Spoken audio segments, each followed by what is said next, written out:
رجع العربية تاني، بيبص جنبه لقى جثة محروقة، وشها سايح وعينيها طاقة منها وبتتكلم.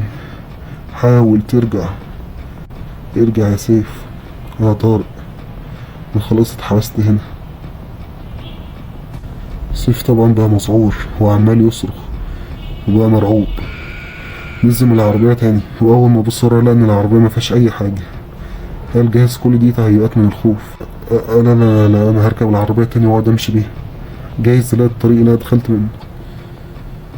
فضل ماشي ماشي ماشي بالعربية لغاية ما سيف لقى زي محطة بنزين بس مهجورة وسط الطريق، فيها تمثال حجري لكائن أسود بجناحات وقرون. بس سيف حس إن هو في مشهد من الأفلام أو إن في حاجة مش طبيعية هنا. لقى التمثال مكتوب عليه هذا طريق سيد الجوع الأبدي.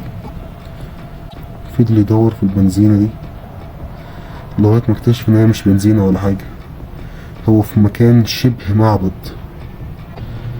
الطريق ده لعنة من عهد الفراعنة، الطريق ده اللي بيخش بيبلع أي حد. فجأة بيبص وراه، لقى الكائن الضخم تاني بأربع رجول، عيونه حمرا وبقه مفتوح لغاية ودنه.